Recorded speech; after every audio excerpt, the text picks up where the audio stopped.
"4,000 years ago, the Creator of the universe made an everlasting covenant with Abraham.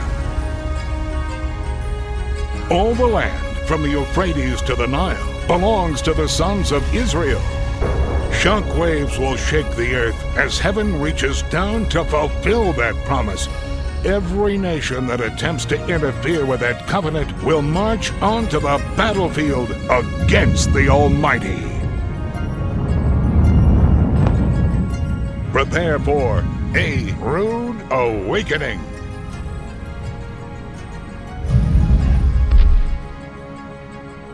The Creator's calendar and the restoration of all things. Introducing the astronomically and agriculturally corrected Biblical Hebrew calendar. With your host, Michael Rood.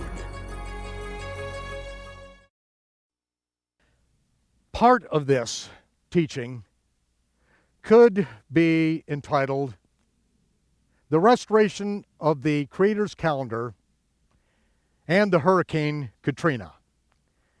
And why I say this is that Nehemiah Gordon and I were traveling in the United States, and we had set up for over 2 months in advance to film this particular teaching, this particular presentation, in a studio in Slidell, Louisiana. And so each night as we went around teaching this, we were making our preparations for being there in Slidell, Louisiana, where it would all be recorded there and then distributed throughout the world. Now, in the few days before then, Hurricane Katrina began making its way up through the Gulf of Mexico. And according to the arc that it was taking, it looked like it was going to go right straight into New Orleans. And we got together with our staff and we prayed. So while we were praying, I pictured in my mind's eye that the hurricane would take a direct turn to the south, and then we would be able to film as we had planned in Slidell, Louisiana. Now it is just a couple of days before we were to get on the plane and to leave for our filming in Slidell. I woke up 4 o'clock in the morning to see what was going on with the hurricane, and the newscaster was showing a satellite picture with a graphic on it that showed that right at 12 o'clock the evening before, while we were teaching, the hurricane took an abrupt turn at 45-degree angle and hit Slidell, Louisiana. His exact words, "It took an abrupt turn and hit Slidell, Louisiana directly." Now, I thought, what are the chances of that? It took an abrupt turn and hit Slidell, the place where we're supposed to film this. Well, while I was teaching the previous evening, a gentleman came to us and said that he had the ability to film this in case things went bad in Louisiana. We could do it back here in Sacramento. So we had that as an option. We did then come back to Sacramento, and that day, if anything could go wrong, everything went wrong. And after I was into the teaching by about a half hour, I heard a voice that said, "This is not going to work." And I was willing to fight against it, wherever this voice comes from, I don't know, but it happened 3 times while I was teaching that this teaching is not going to happen here. And then we found out about 15 minutes into Nehemiah's portion, after I'd taught for 2 hours, that in fact there was an electronic failure, and we told him, "Turn off the cameras, it's over with." Now when I got back to Israel, I had a dream, a very vivid dream. This is not one of my normal dreams. This wasn't from eating pizza or anything else. It was a dream that was so vivid, I was taken above the earth and I was looking down on that same screen, seeing the satellite photograph and seeing that 45-degree angle as the hurricane took that route and hit Slidell. And as I looked down on that, I said, why did the hurricane take an abrupt turn, just like we prayed for, an abrupt turn, but it hit Slidell directly? And I heard a voice speak to me and say, the judgment of the Almighty is going to change your plans for ministry.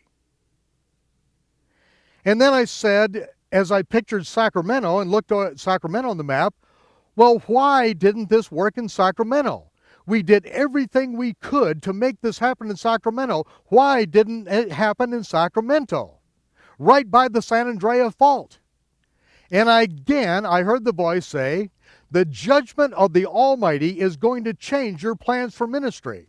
And all of a sudden, it was so obvious. That's exactly what we saw. And it was that settling in. It was not something that I can describe. It was just the knowing at that moment, that is it. It's so obvious. It is so there. It is so real. And then I said, why didn't I see this before? And the voice said, because you weren't supposed to see it before. Now you need to know.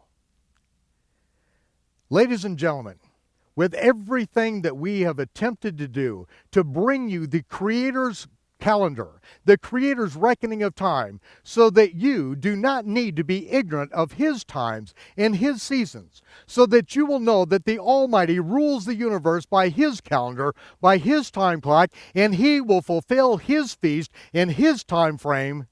And now it is all being done from the land of Israel, because this is the very place that the Almighty says that in the last days that the Torah, the instructions, will go forth from Zion.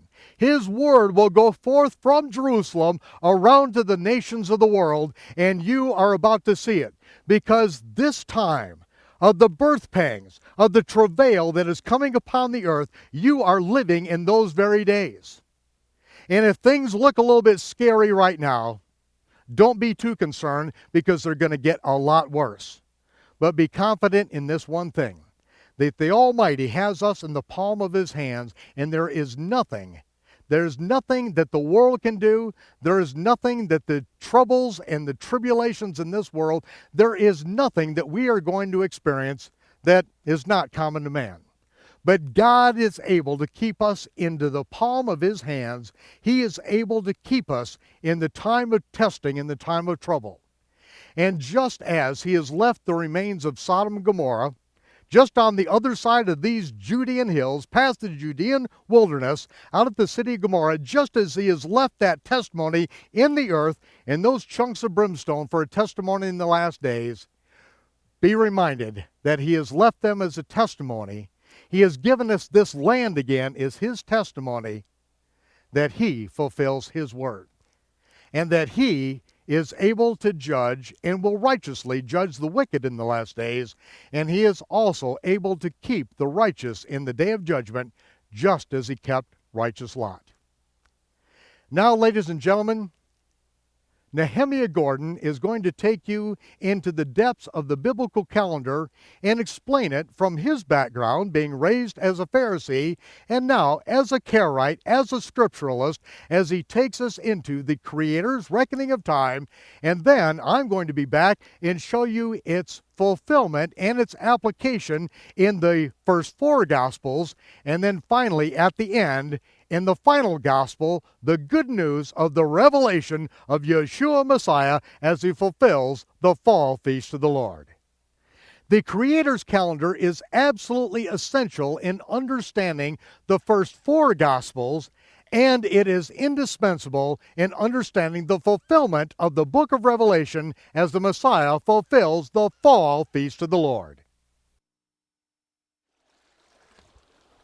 We live in an amazing time of restoration. For nearly 2,000 years, the Jewish people were scattered across the lands of the dispersion, and now we're back in the land of Israel, the land promised to our forefathers, the land flowing with milk and honey.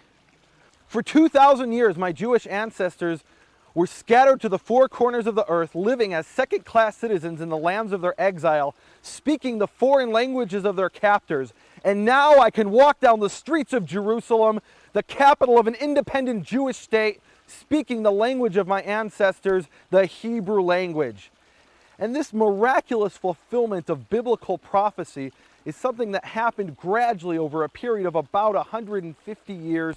It began in around 1880 with the resurrection of the Hebrew language, which had laid dormant for nearly 2,000 years. After that, we saw the return of the Jewish people to the land of Israel. That was followed in 1948 by the establishment of an independent Jewish state. And finally, in 1967, the liberation of Jerusalem as the eternal capital of the Jewish state. This restoration began very humbly with a man named Eliezer ben Yehuda. He was a scholar who actually taught himself to speak the Hebrew language. And he had a dream to restore the Hebrew language which had lied dormant for so long. It was actually a dead language. And in all of history, a dead language had never been brought back to life. And even today, the Hebrew language is the only language that's ever been revived from a dormant state. Well, Eliezer ben Yehuda taught himself Hebrew, and it began in 1881 when he got on a boat and arrived in the port of Jaffa with his wife.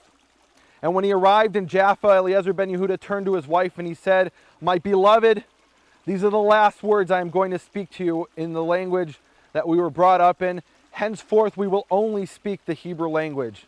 And this was fine for Eliezer ben Yehuda. He was a scholar and he had taught himself to speak this dead language, but his wife didn't speak a word of it.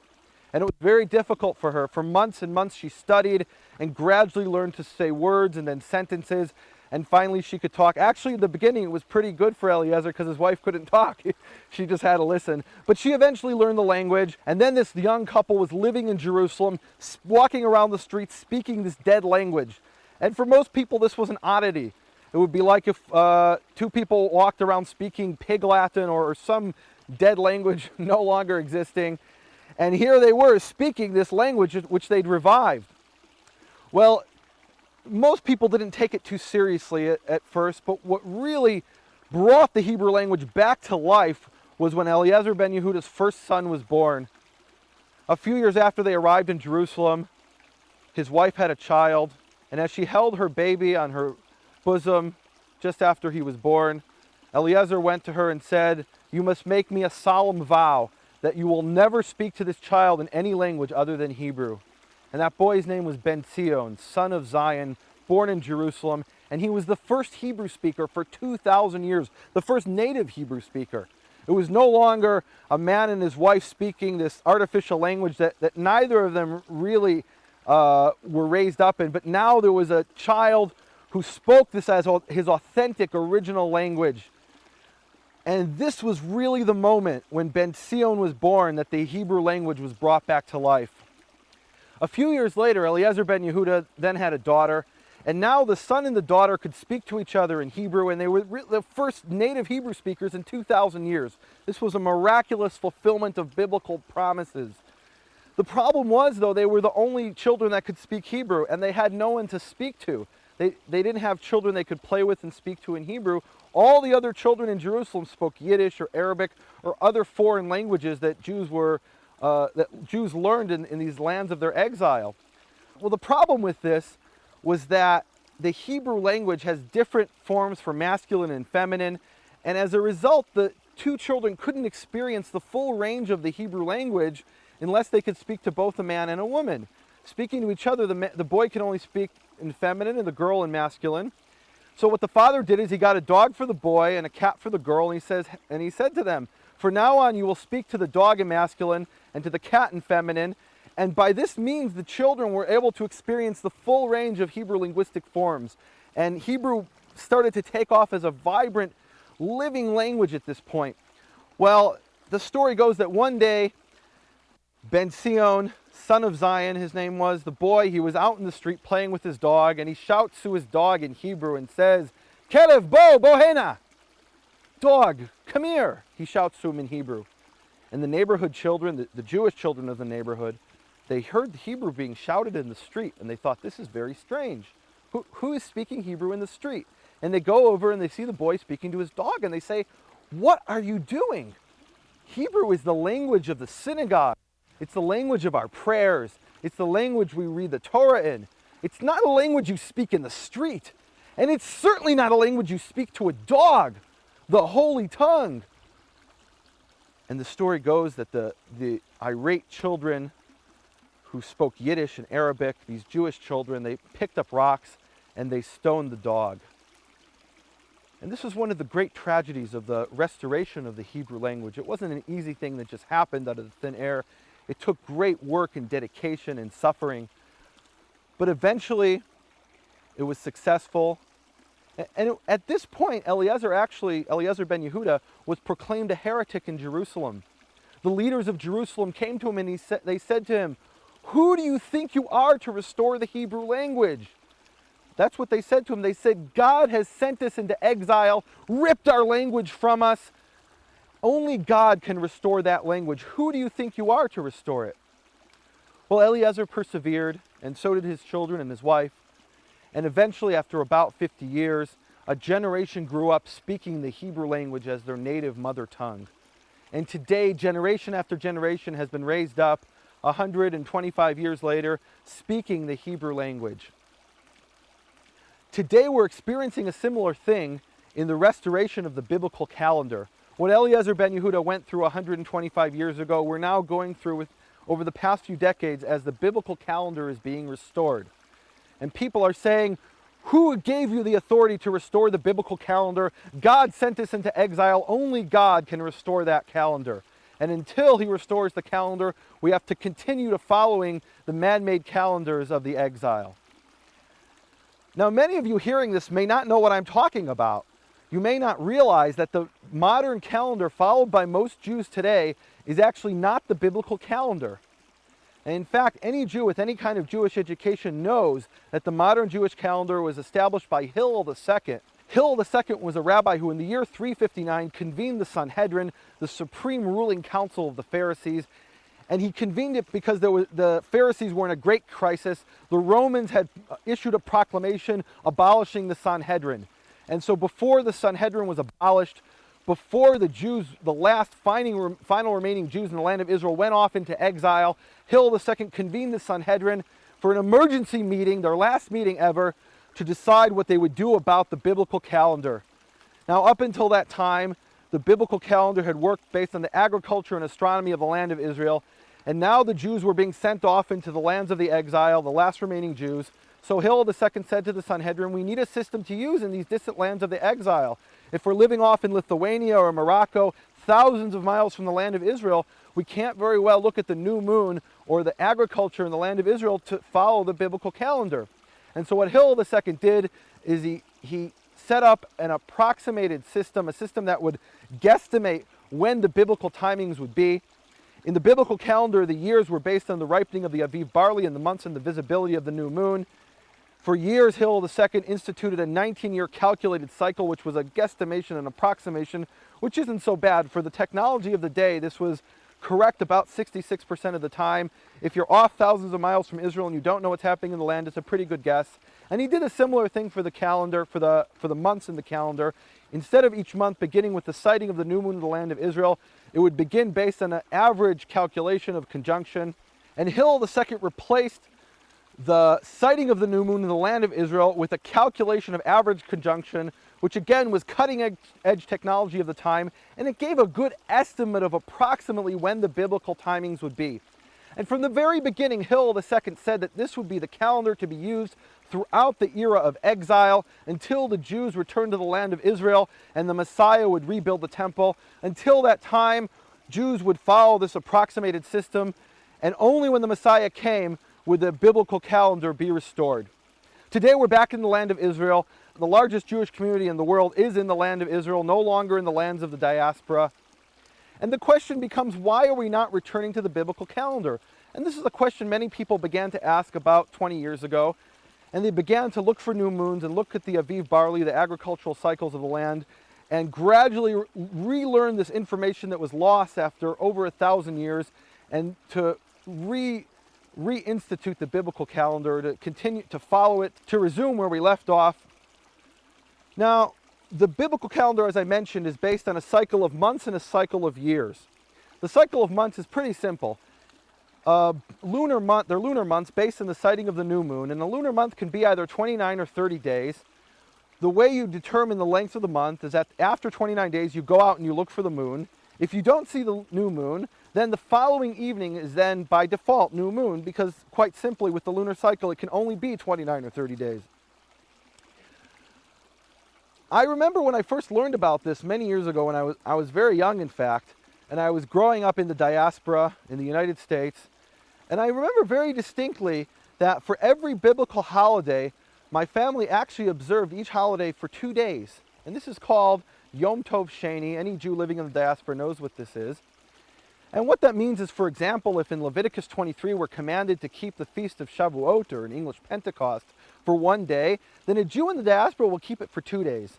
And I remember asking my father, well, why are we keeping this for 2 days? I'd begun to read Leviticus, and I saw it was only a 1-day holiday. And the same thing with the Feast of Unleavened Bread. The first day and the seventh day are days of rest, of no work. So in my family, we would do the first and second, and then the seventh and the eighth. Why are we doing these things for 2 days? I asked my father.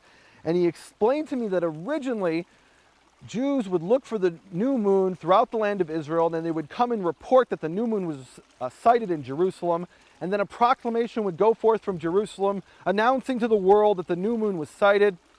However, if you lived very far away in the exile, if you lived even back then in Babylonia or in Egypt, these faraway lands which you really couldn't find out if the moon was sighted in these lands distant from Israel, then what you did is you simply kept both days. Remember, I mentioned how the moon can only be on one of 2 days, either after the 29th day or after the 30th day.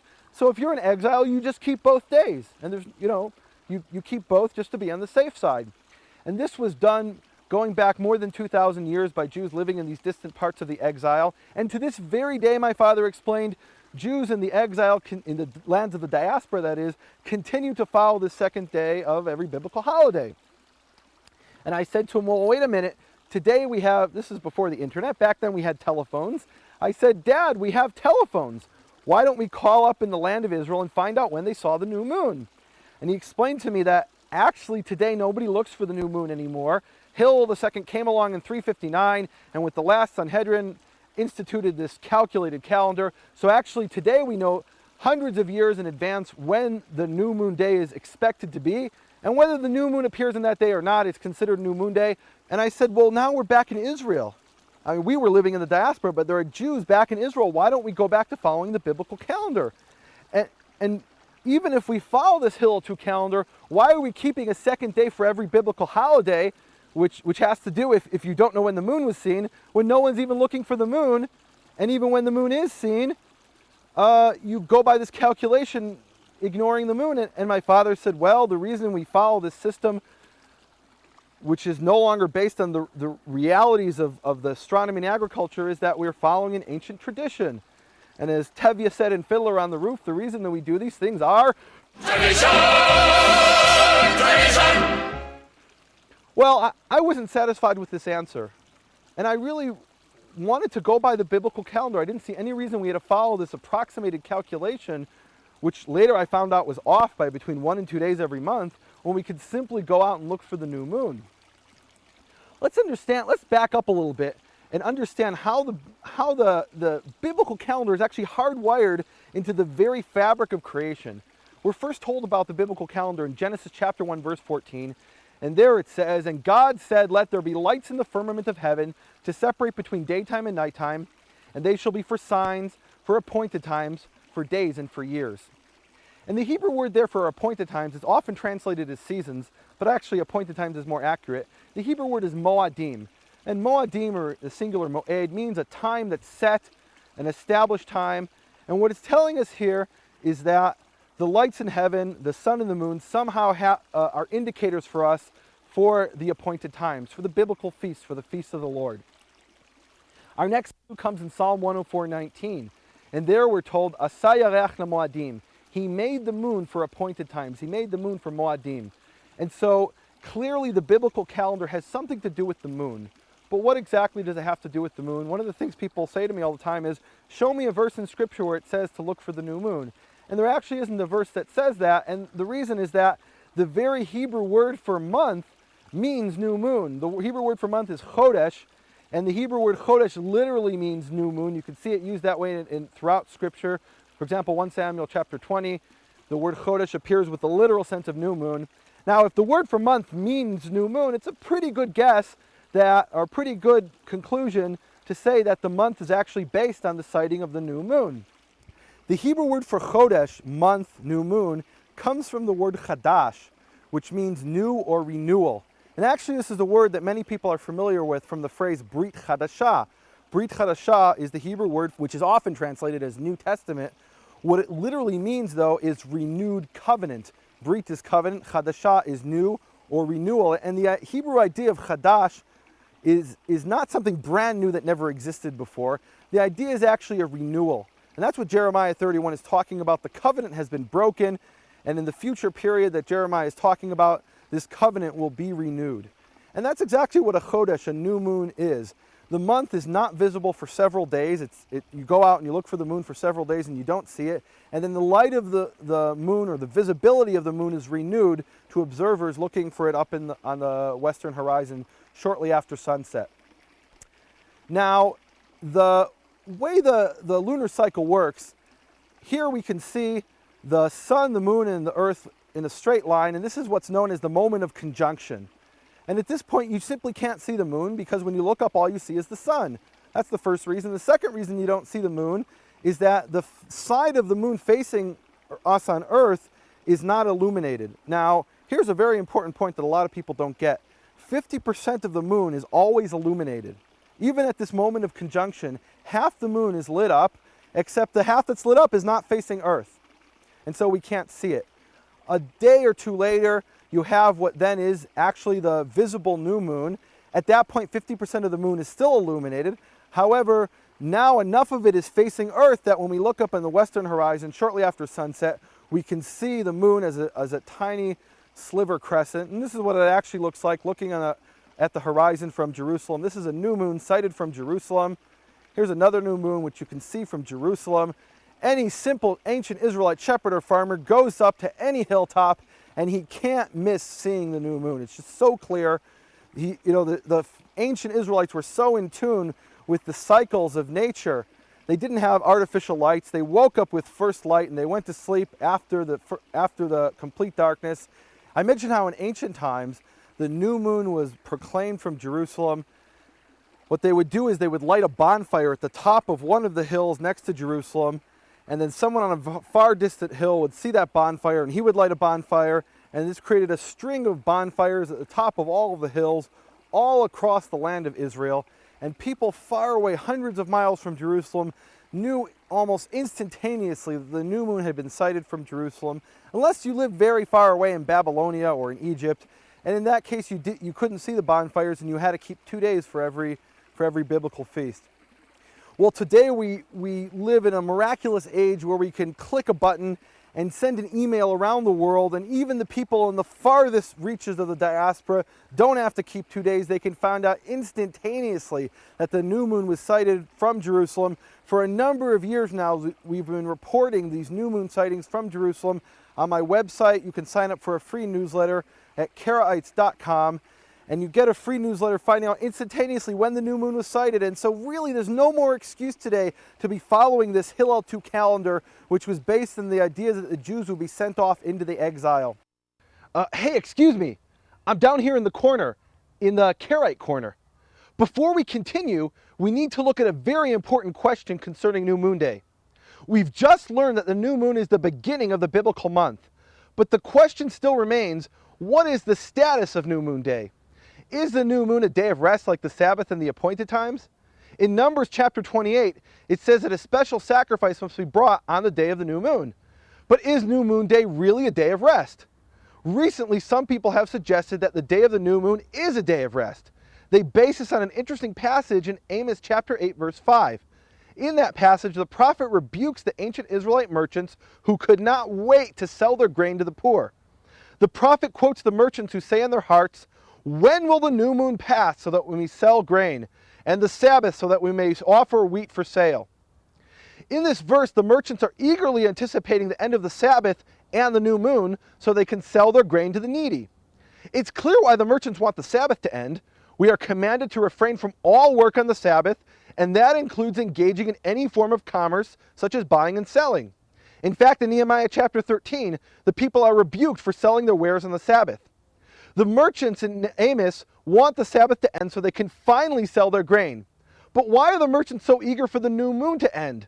This seems to imply that it was forbidden to sell grain on the new moon, just as it was on the Sabbath. Based on this verse, some people have recently suggested that the new moon must be observed as a day of rest, even though that it is not commanded anywhere in the Torah. They also point out that there are a number of verses in Scripture in which the new moon and Sabbath appear side by side. For example, in Isaiah 66, verse 23, the prophet speaks about the new heavens and the new earth in the end times, saying, "And it shall come to pass, every new moon and every Sabbath, all flesh shall come to bow down before me, says Jehovah." So in the future era, when the King Messiah reigns over the earth, every human being will come to worship before Jehovah every Sabbath and every new moon. On a side note, we can see that in the future Messianic era, the Sabbath will still be kept. Another verse in which the Sabbath and new moon appear side by side is 2 Kings chapter 4. In that passage, we read about the Shunammite woman who is a disciple of the prophet Elisha. Elisha blesses the barren woman with a son. When her son dies, she decides to quickly go to the prophet for guidance. In verse 22, we read as follows. "And she called her husband and she said, 'Send me please one of the young servants and one of the she-donkeys, that I may run to the man of God and afterwards return.' And he answered, 'Why do you go to him today? Today is neither new moon nor Sabbath.' Clearly the Shunammite woman had a custom of going every new moon and every Sabbath to hear the words of the prophet. Interestingly enough, this woman's custom of going to the prophet is probably the forerunner of the synagogue. Today the main function of the synagogue is for public prayer by rote. But before the destruction of the Second Temple, the first synagogues were places for the people to gather to hear the words of Scripture read out loud every Sabbath. Originally, the people would go every Sabbath to hear the words from the prophets themselves. Later, when prophecy ceased, the people would gather at the synagogues to hear the words of the prophets recorded in Scripture. In verse 24, we see that the Shunammite woman goes to hear the words of the prophet not only every Sabbath, but also every new moon. Verses such as these have suggested to some people that the new moon was intended as a day of rest, just like the Sabbath. The problem with this idea is that the Torah never actually commands us to rest on the day of the new moon. Then how could the prophet Amos command us to do so? The Torah itself forbids us from adding new laws. We read in Deuteronomy chapter 4, verse 2, "You shall not add unto the matter which I command you today, nor shall you diminish anything from it." We are specifically forbidden from adding new laws to the Torah of Moses, just as we are forbidden from abolishing laws. This appears a second time in Deuteronomy 12:32.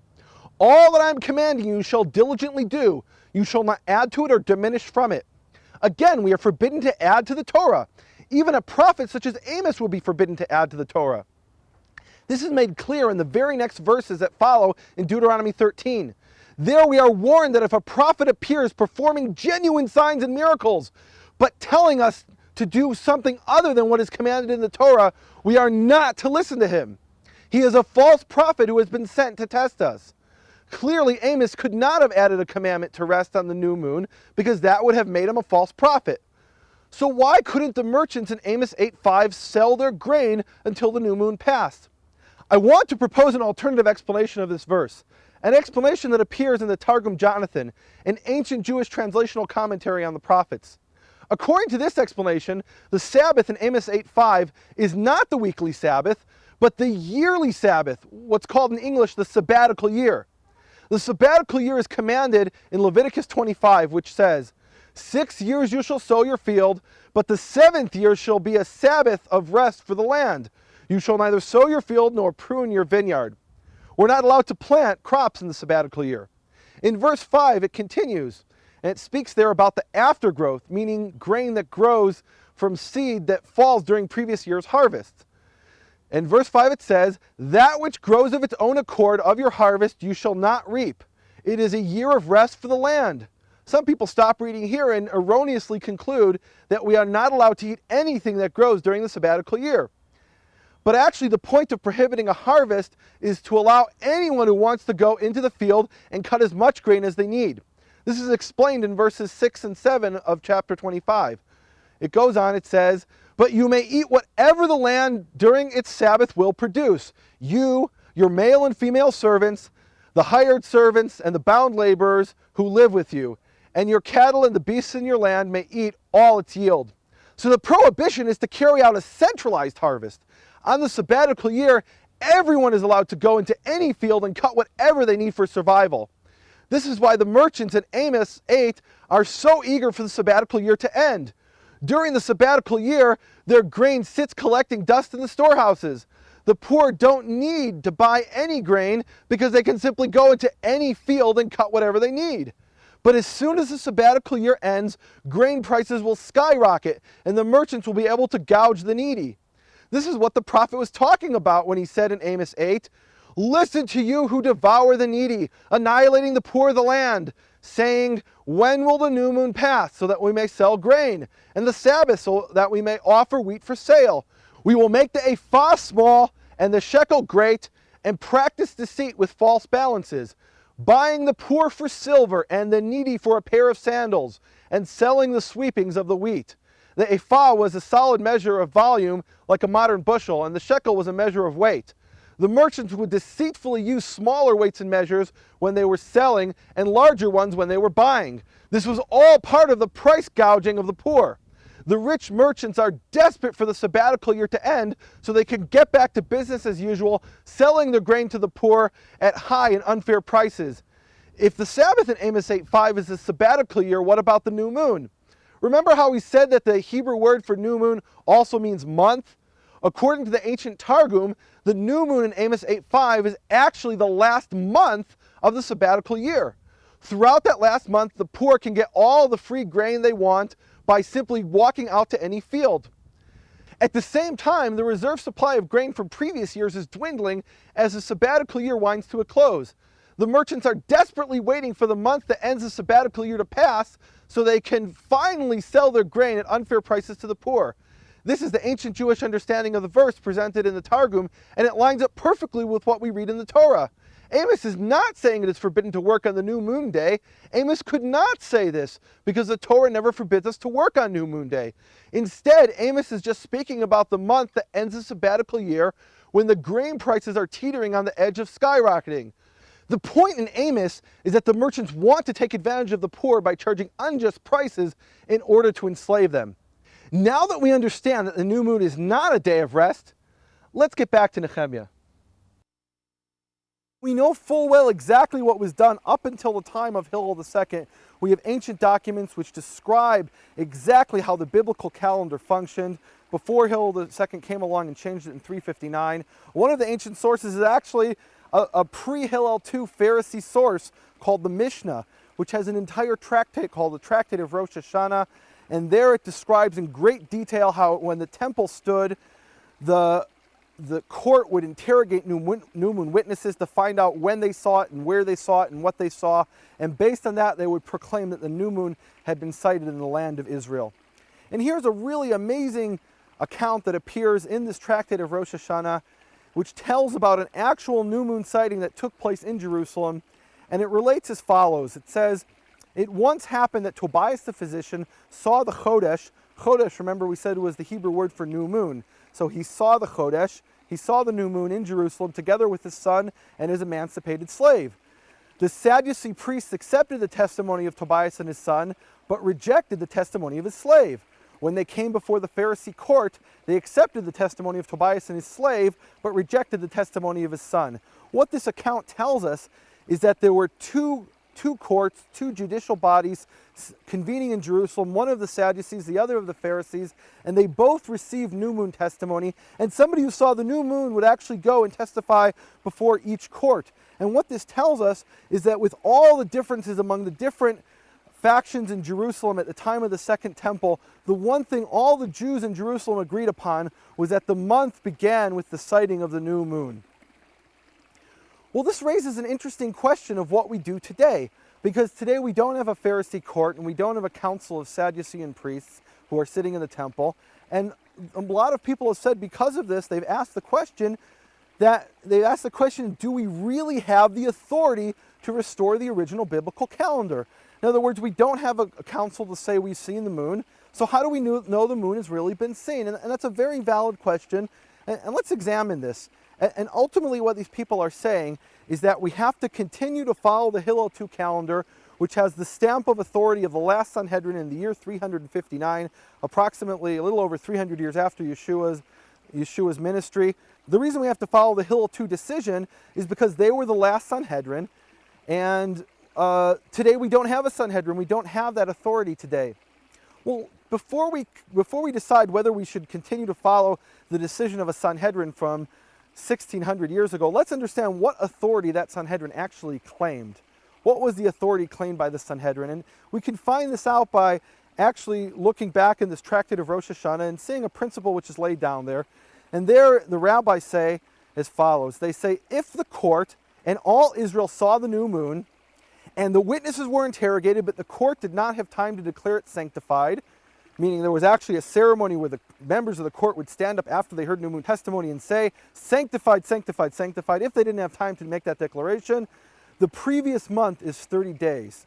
What that means is, if the moon was seen after 29 days, remember you look after 29 days, and if it's not seen then it's the next evening by default. If you look for the moon after the end of 29 days, and all of Israel, hundreds of thousands of Israelites have seen the new moon, but the court hasn't said they've seen the new moon, the court hasn't proclaimed it so, then it's the next day by default.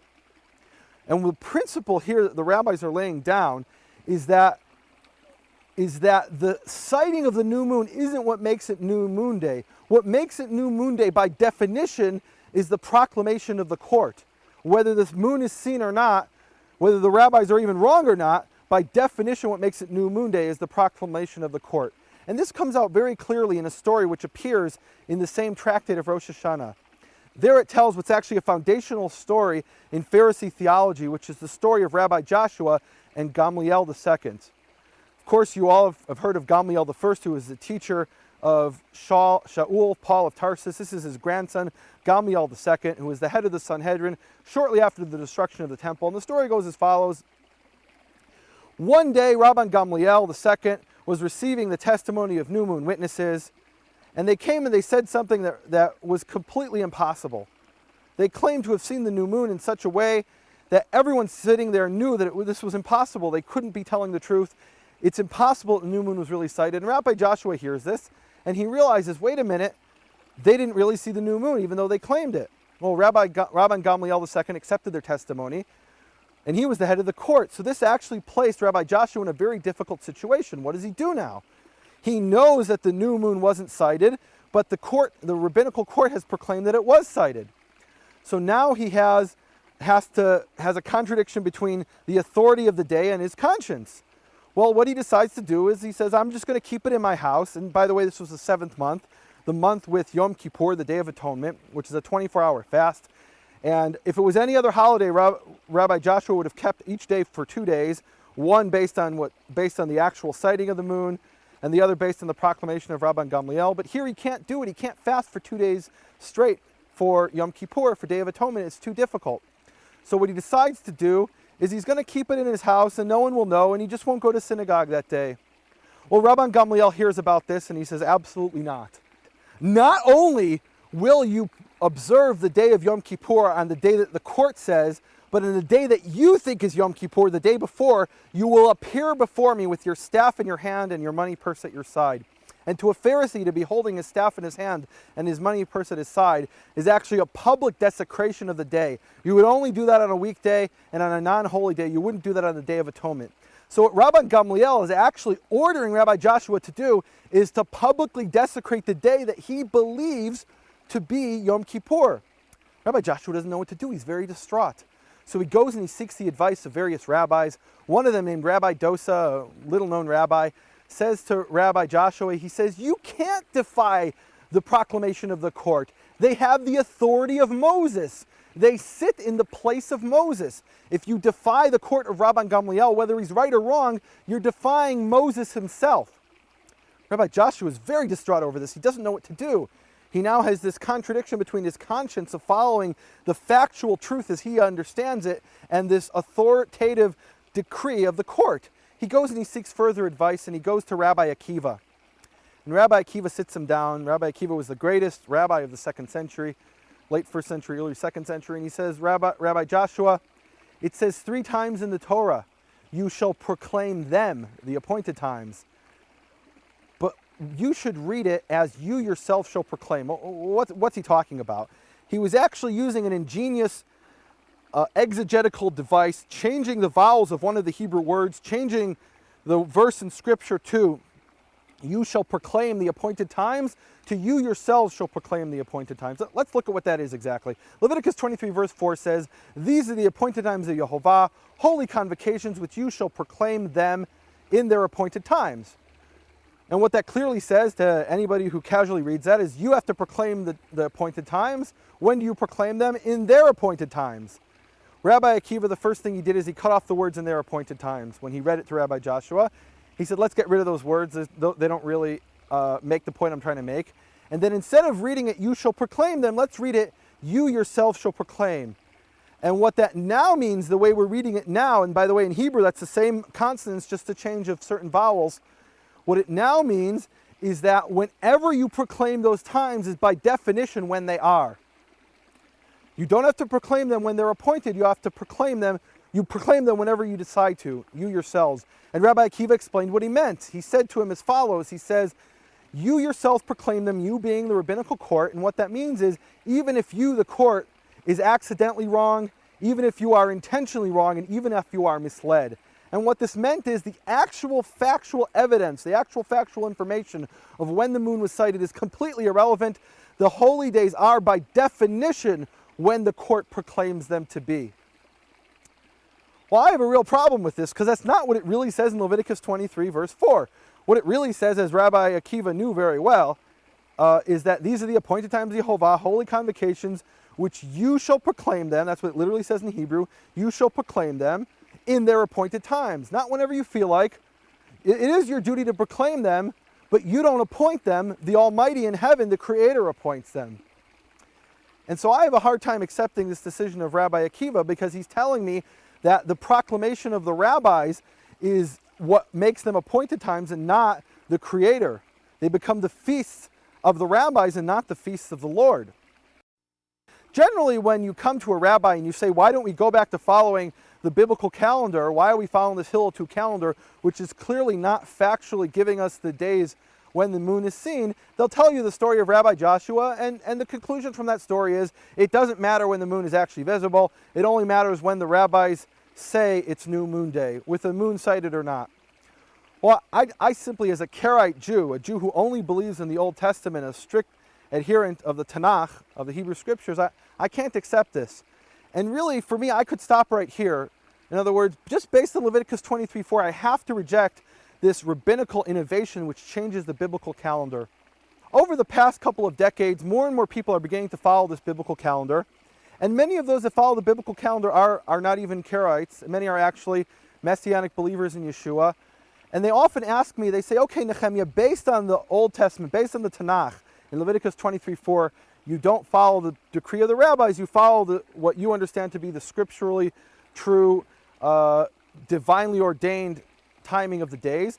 But what about somebody who believes in Yeshua and looks to the New Testament? When should we keep the appointed times? Let me try to answer that question from a New Testament perspective by simply looking at some passages in the New Testament and seeing what they have to say on this topic. Before I get to that, though, let's look at what a well-known Messianic rabbi recently said on the issue to really understand what the problem is. He said as follows. He said, until Messiah comes back, who exactly has been given power over the remnant of Israel? Right or wrong, the rabbis remain in power until Yahweh himself restores all things. And what he's saying here is it's completely irrelevant what the scriptural truth is on this question. In other words, you may be interpreting scripture correctly, following the new moon and following the Aviv barley. It's completely irrelevant because the authority is in the hands of the rabbis, and the last rabbis who had that authority were Hillel II in 359 with his Sanhedrin. And until there's another Sanhedrin with that same authority, you must continue to follow what they said, whether they're right or wrong. Let's see if that really lines up with the New Testament, that idea. Here's an interesting passage, Acts chapter 5, verses 27 to 29. It talks about when the disciples are arrested, and it says as follows, having brought the apostles, they made them appear before the Sanhedrin. And by the way, this is not the Sanhedrin of Hillel II. This is the Sanhedrin that actually sat at the temple itself. The disciples were brought before the Sanhedrin to be questioned by the high priest. We gave you strict orders not to teach in this name, he said. Peter and the other apostles replied, we must obey God rather than men. And the answer here is that if the Sanhedrin itself gives you a direct order not to do something or to do something, if that order is contrary to what God has commanded, you must obey God, not men, because the Sanhedrin, that's just a bunch of men. That's not the word of God itself. And they don't have a divine authority. This is what Peter and the other apostles said. Another thing I hear, which is kind of comical to me, I hear many Messianic rabbis saying this all the time. They say, somebody who believes in Yeshua should follow the Hillel 2 calendar because the Karaites are considered heretics. And I think that's kind of funny as a Karaite Jew who only believes in the Hebrew scriptures. That's ironic because what they mean is that the Karaites are considered heretics by the rabbis, and of course we consider the rabbis heretics. But let's actually examine that statement in context. Let's say first of all that Karaites are considered heretics. Okay, we'll stipulate that for a moment. Does that mean you shouldn't follow something in Scripture because the Karaites happen to say the same thing? This would be like saying the Karaites keep the Sabbath. You shouldn't keep the Sabbath because the Karaites do it, because they're heretics. That doesn't make any sense to me.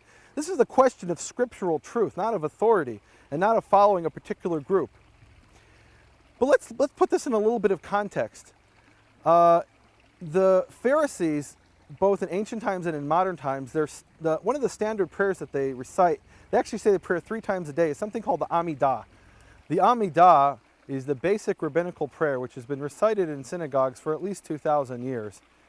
It's also known as the 18 benedictions. However, today it actually has a 19th benediction, which is known as the benediction against the heretics. The origin of this curse against all heretics is described in the Encyclopedia Judaica, where it says as follows. It says, Samuel HaKatan, around the year 90 of the Common Era, composed the benediction against the heretics included in the Amidah. This was directed primarily against Judeo-Christians. And you know who they mean when they say Judeo-Christians? They mean the early Jewish believers in Yeshua.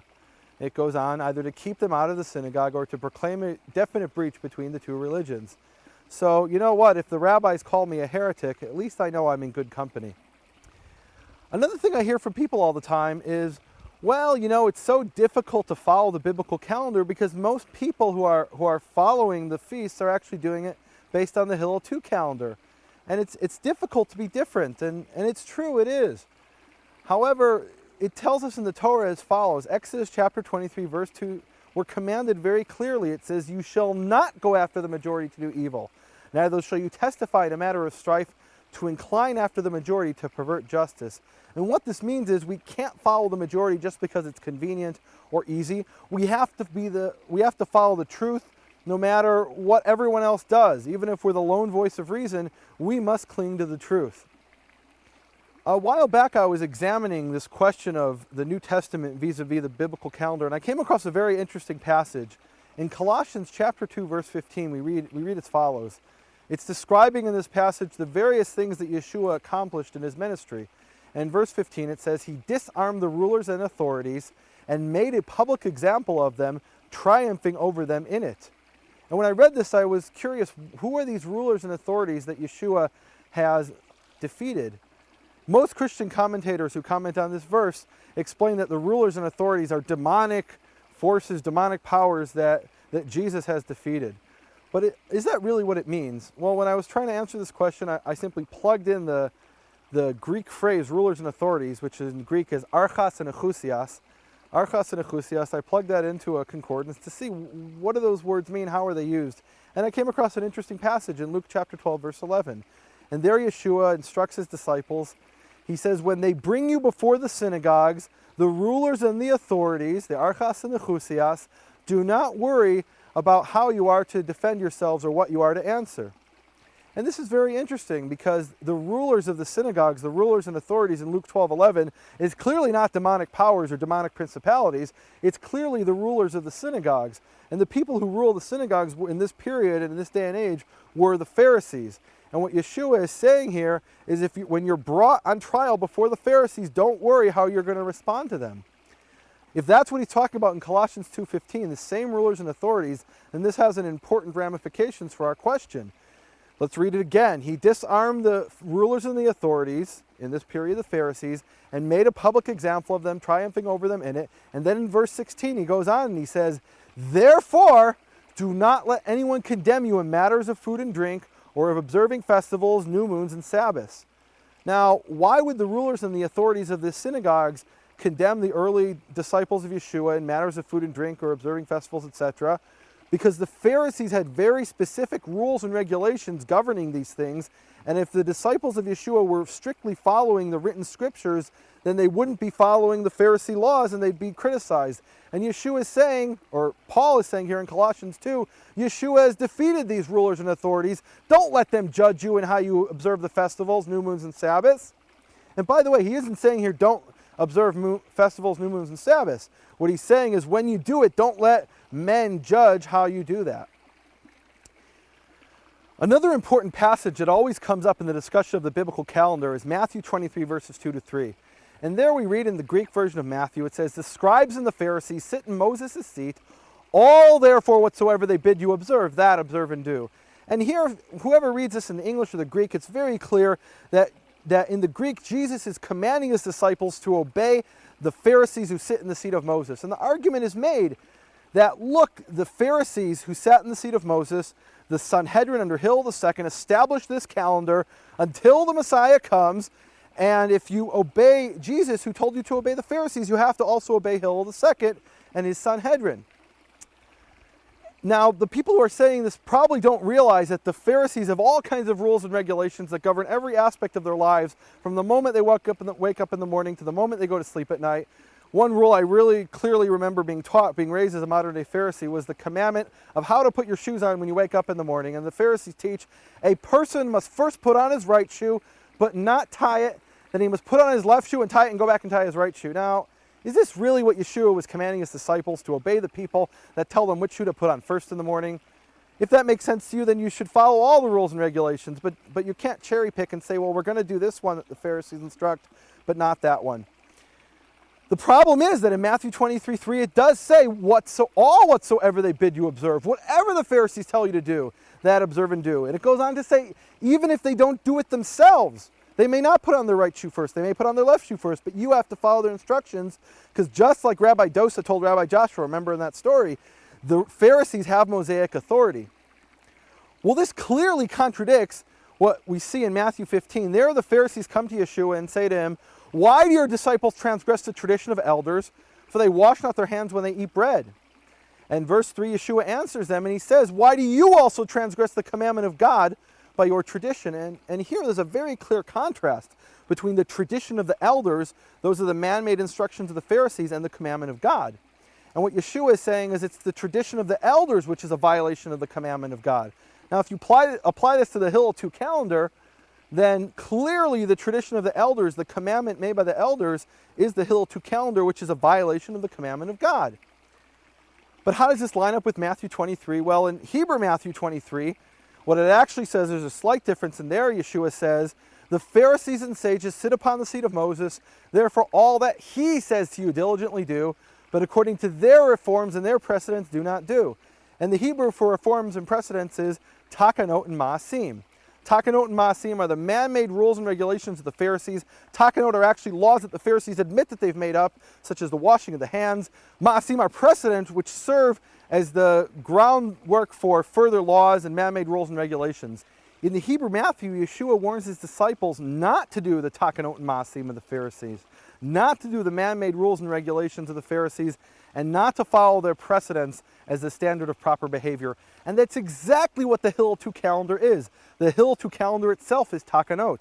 Hill II sat down with the Sanhedrin and made a new law that changed biblical law. The ma'asim comes into play because Hill II and his Sanhedrin asked the question, do we have the authority to change the biblical calendar? And they looked for precedents of previous rabbis, and they actually found the precedent of Rabbi Joshua that I mentioned before. And that became the basis for the authority to change the biblical calendar. In that story, the ruling was that whatever the Pharisees say is by definition when the biblical holidays are. And if that's the case, we can just come along and change the entire system.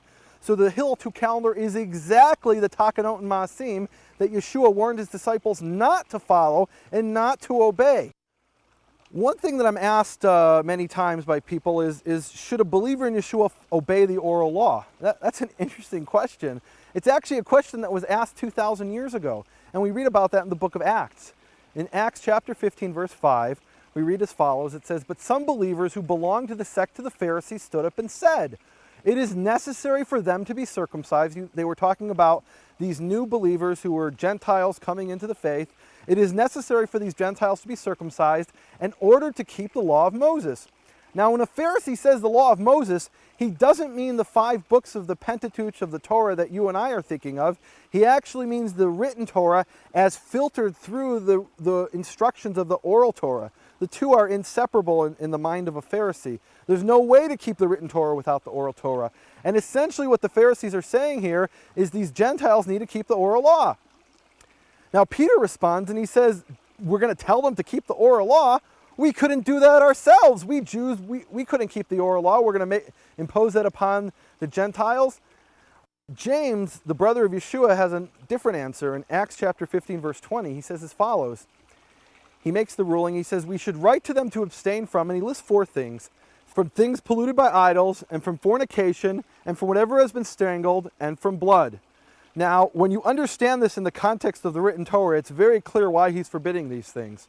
For example, the prohibition to eat blood is something that in the oral law you're not even prohibited to do, but in the written law, every human being, not just a Jew, is forbidden from eating blood. That was commanded to Noah in Genesis chapter 9, although not according to the oral law. But he doesn't stop here. He doesn't say just do these 4 things. He then goes on in verse 21 and he says as follows. "For in every city for generations past, Moses has had those who proclaim him, for he has been read aloud every Sabbath in the synagogue." And what he's saying here is, these are the 4 things you need to get started. You can't go one day without these 4 things. The other things you'll get by coming to the synagogue and hearing the Torah read aloud in every week. Now that's a very interesting statement. The way to learn the Torah, according to James, the brother of Yahshua, is by hearing it read aloud in the synagogue. And when he said that, those were very calculated words, because remember, he was responding to these Pharisee believers who were saying that these Gentiles have to keep the Torah of Moses as they understood it, which is the Torah filtered through the oral law. And James is saying, no, the way that they're going to know what to keep is they'll hear it read aloud in the synagogue.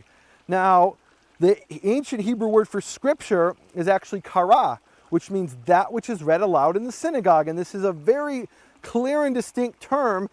The word kara distinguishes it from the oral law, which is in Hebrew mishnah, which is that which is recited by rote. There's a very clear distinction in Hebrew between scripture read aloud in the synagogue and the oral law, which is taught by the rabbis by reciting it by rote. And when James said that they must obey that which is read aloud in the synagogue, in the Torah of Moses, he clearly was saying they have to keep the written Torah. That's what these new believers coming into the faith, these Gentiles, have to keep the written Torah, not this oral Torah. So this is an old question that was answered 2,000 years ago. Well, that's the first part of the biblical calendar, the new moon, and we looked at some of the New Testament questions involved. The next part we're going to talk about is the Aviv barley.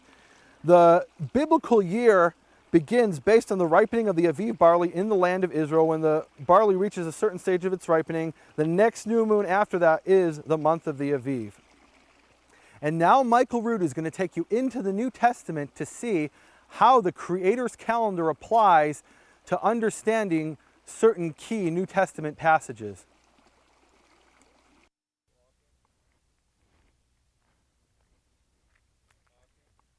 In the book of Acts, it records the words of Shimon Kefa on the day of Shavuot. King David was a prophet who saw beforehand the coming of the Messiah.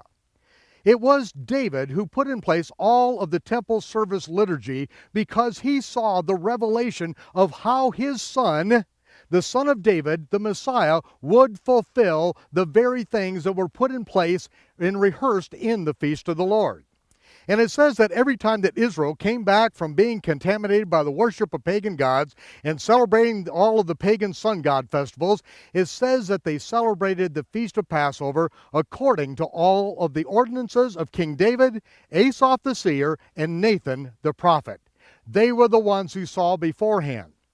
And so we see in the Gospels the fulfillment of one of the rehearsals that were put in place that I think will help us to understand how the Feast of the Lord are prophetic shadow pictures. Because in the days leading up to Passover, that is when everyone would come into the city streets of Jerusalem, bringing in palm fronds and cedar boughs with them. They would place them by the doors of their house, waiting for the 10th day of the month, in which a rehearsal would take place. The high priest and his entourage would leave the city, going out of the city gates between two columns of priests standing shoulder to shoulder. Thousands upon thousands of priests would line up the passageway and then make a big circle outside the north gate of the city. The high priest and his entourage would go over to Bethlehem, where all of the temple Passover lambs were bred and raised, and bring the lambs back, that particular lamb, the most perfect specimen that was found in the sheepfolds of Bethlehem. They would bring it back, and the high priest would parade it into the city streets of Jerusalem. As he approached the gate, the Kohanim, the priest, would open up the passageway and then begin crying out, "Hosanna in the highest, blessed is he that comes in the name of the Lord." Right then, all of the priests lining the way up to the Temple Mount would begin crying out the same thing, waving their palm fronds, as 100,000 people would rush out of every crevasse, every building, every apartment in the city of Jerusalem, bringing their palm fronds, bringing their cedar boughs with them, crying out in unison, "Hosanna in the highest, blessed is he that comes in the name of the Lord." The high priest would then take the Passover lamb up onto the Temple Mount, where it would be staked and inspected for 4 days. At the end of that 4th day, then the high priest would make the declaration in front of the entire nation, "I find no fault in him," speaking of the Passover lamb that he selected to represent the nation. That afternoon, when all the temple Passover lambs were killed, the last one was the one selected by the high priest. When that lamb was killed, then the blood was sprinkled upon the altar, and the high priest would make out the proclamation, "It is finished." At that point, all of the Passover lambs would be taken from the Temple Mount and put in ovens around the city of Jerusalem, and then an entourage of priests would cross the Kidron Valley Bridge over on the other side to the Mount of Olives, where a barley field that had been planted by the Levites was then approached by the Levites and the Kohanim. The Kohanim, the priest of Israel, would bind together 10 shocks, 10 standing shocks, omers of barley, and they left it standing. They just tied it together. They did not cut it.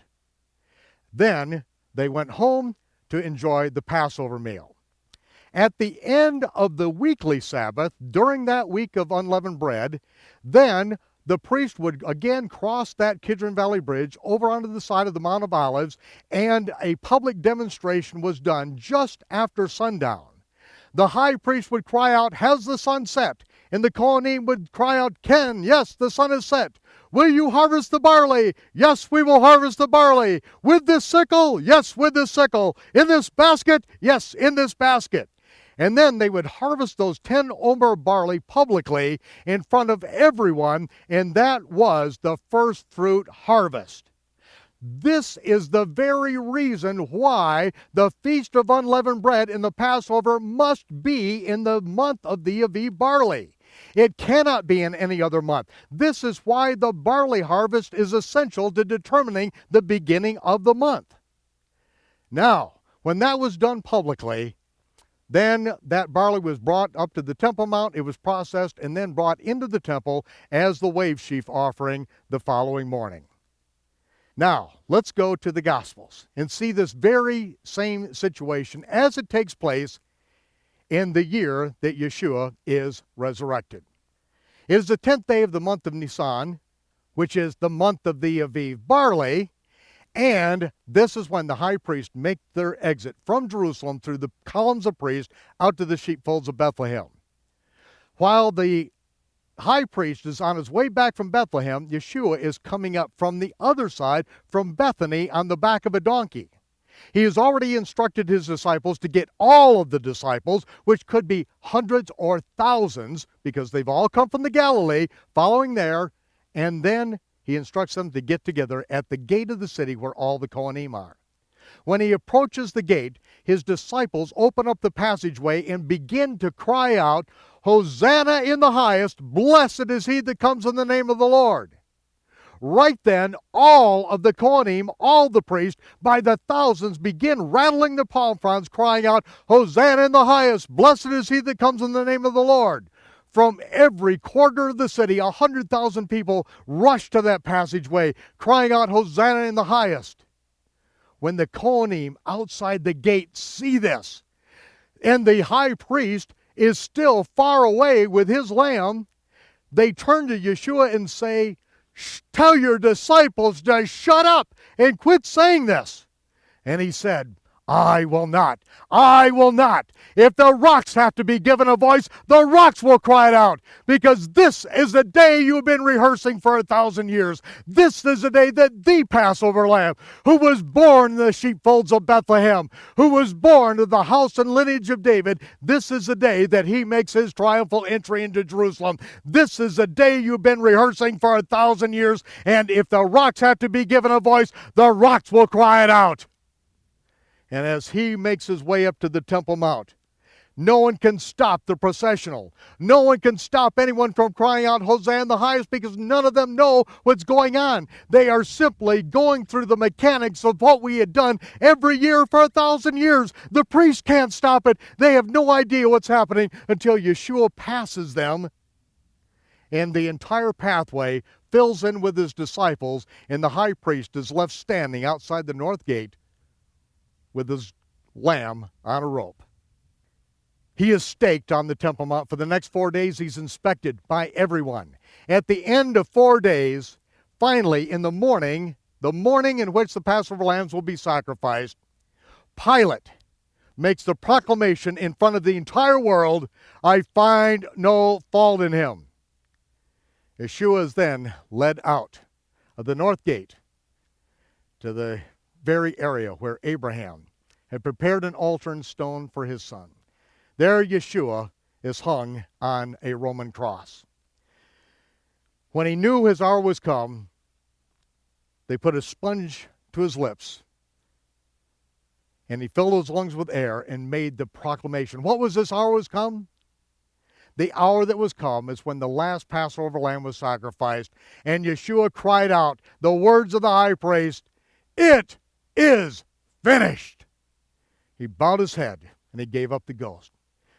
The book of Matthew says the earth quaked, the rocks rent, and there were graves that were open.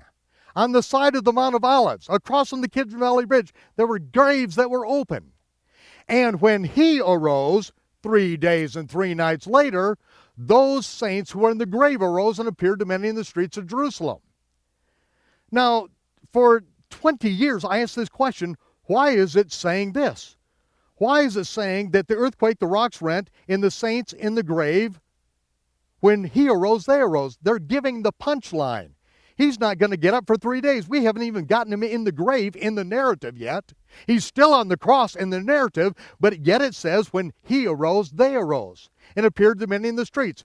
Many people ask, where did they go? Did they die again? Who are these people?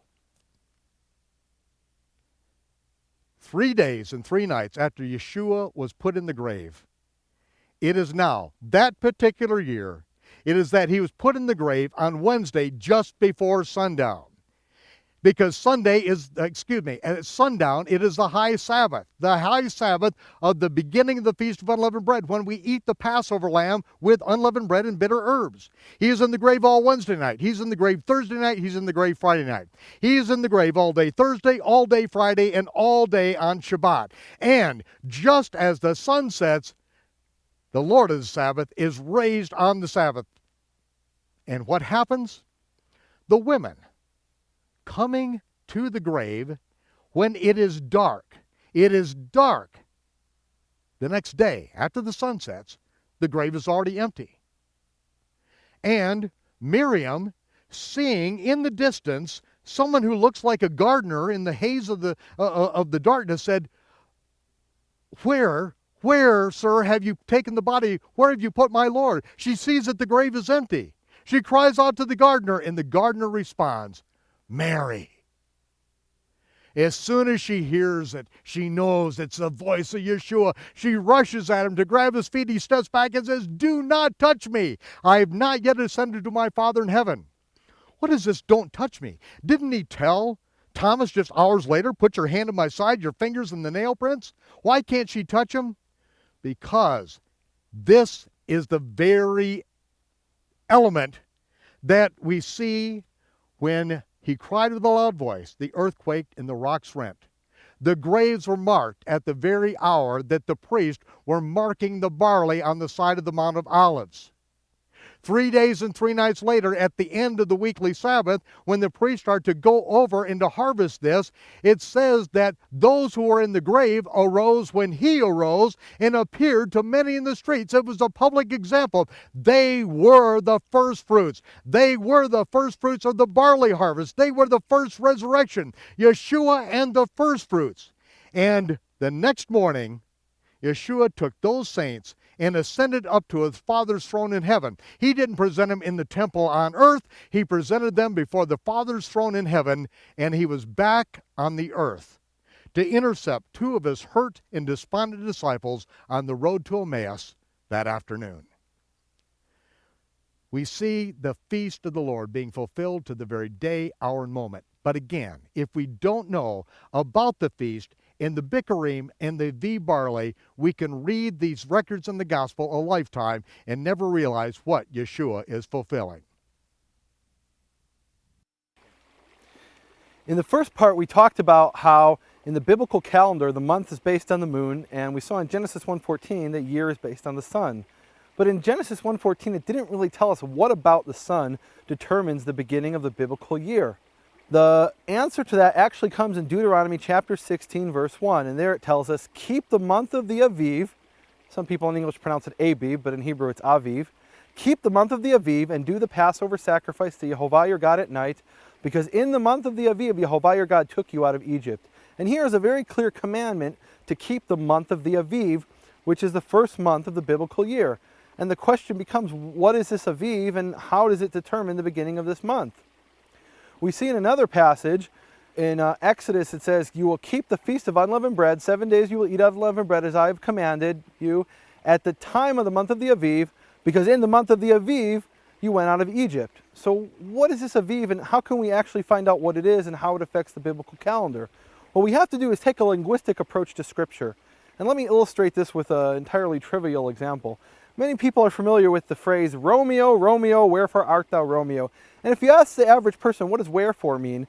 The way this phrase is used in English, they'll tell you, well, wherefore means where. Where are you, Romeo? But actually the word wherefore in Old English means why.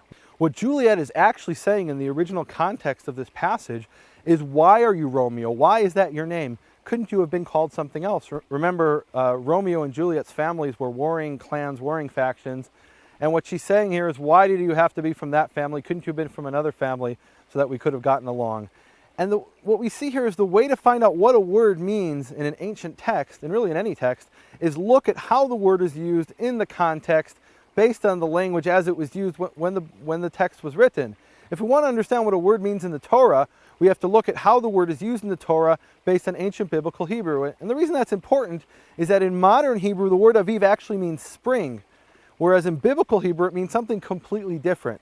In biblical Hebrew, the word Aviv is not a season of the year at all. It's actually a stage in the ripening of barley. And we can see that literal meaning of the word Aviv used in Exodus chapter 9, verses 31 to 32. And there we read as follows. It's describing the plague of hail and the great destruction caused by this plague. And it says there, "And the flax and the barley were smitten, because the barley was Aviv and the flax was Givol." Givol is an agricultural term describing flax. "And the wheat and the spelt were not smitten because they were dark," or in Hebrew, afilot. Now clearly in this context, it's saying the barley was destroyed because it was Aviv, and Aviv is describing a stage in the ripening of barley. So barley that is Aviv was destroyed, and wheat which was dark, or afilot, was not destroyed. What we actually have here is not just a first clue and hint at what Aviv is, a stage in the ripening of grain, but we also have what's called the semantic contrast. Aviv is barley which is ripe enough to be destroyed by hail. Afilot, or dark, is wheat which is not ripe enough. It's less ripe than the barley, and therefore it's not destroyed by the hail. That's our first clue here, and really our first semantic definition of Aviv. The next clue comes in Leviticus chapter 2, verse 14, and there we read about the first fruits offering. It says, and when you bring a first fruit offering to Yehovah, you may bring your first fruit offering as Aviv parched in fire or crushed carmel. Now carmel this is actually a Hebrew word. It doesn't mean the caramel that we chew in modern English. Carmel actually describes fully ripe grain, which is ripe enough to crush and grind into a coarsely ground flour. So again, we have another semantic contrast here between Aviv, which is not ripe enough to crush and ground into flour, and Carmel, which is ripe enough. The Aviv is not fully ripe, and as a result, it needs to be parched in fire. You can't just take it out of the field and eat it straight away. So what we have here is really, we can see three-stage in ripening barley. We have the dark, which isn't destroyed by hail. We have the Aviv, which is ripe enough to be destroyed by hail, but not ripe enough to eat directly out of the field. You have to parch it in fire. And finally, we have the Carmel, which is fully ripe grain. Now, Aviv is often translated into English as green ears, and that's a very misleading translation, because what we just saw is that Aviv barley is ripe enough to be destroyed by hail, but not ripe enough to eat straight out of the field. It's actually in between young, immature grain and fully ripe grain.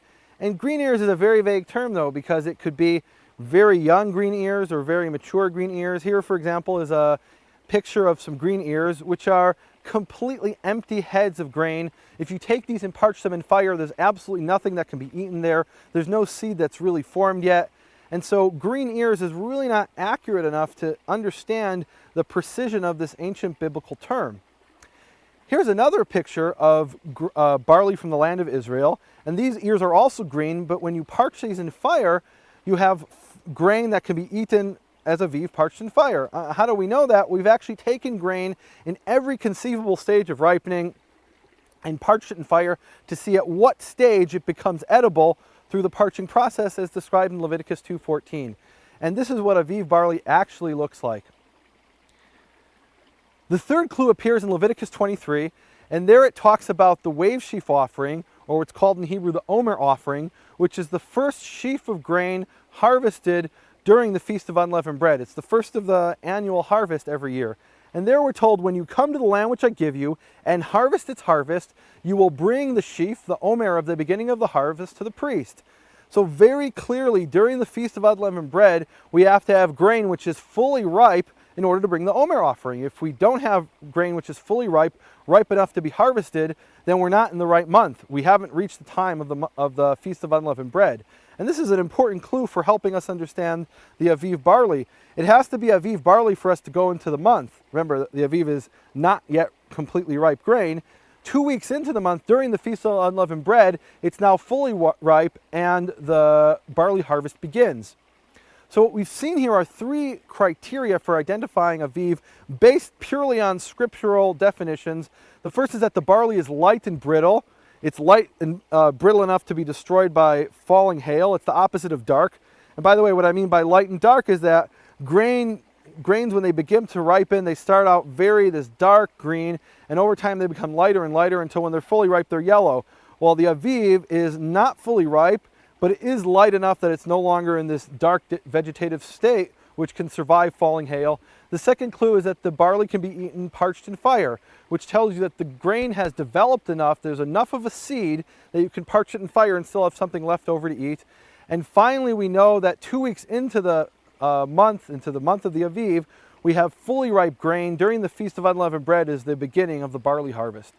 Now, in ancient times, it was very easy to find out if the barley was Aviv or not. And as soon as the barley was Aviv, there would be farmers all over the country that would report to the local priests, who would report to the priests of the temple, and they would prepare for in 2 weeks' time to bring the wave sheaf offering. The first new moon after the barley had reached Aviv would be the new month of the Aviv, the new moon of the Aviv. 2 weeks into that month would be the wave sheaf offering. Today it's a little bit more of a challenge because very few people in Israel actually grow barley. And what we have to do is go around the country and examine the fields and see how the barley is progressing, examine the crops, and based on that we can very easily determine whether or not it's the time for the month of the Aviv. Here's actually a picture of a barley field in the land of Israel. Barley grows everywhere in Israel. In fact, barley grows wild in Israel. It's native to Israel, and even when it's not planted, it reseeds itself, and you can find it in every hillside, in every field, everywhere. Even in wheat fields, you'll see wild grains of barley. It grows everywhere. You can't even get rid of it if you wanted to. We're actually standing here in this location at a prime Aviv barley spot. Right over there, over that hill, are ancient agricultural terraces where barley was grown in ancient times, and it still continues to reseed itself year after year in the ancient conditions. This ancient strain of grain still continues to grow, and it can be examined very easily by simply driving down here and looking at the crops. Over the years, we've had a number of people join us in our Aviv search as we've been doing this over the past 20 years. One of them is a woman from Colorado named Ruth Ann Coe, who actually came over to Israel on one of Michael Rood's tours.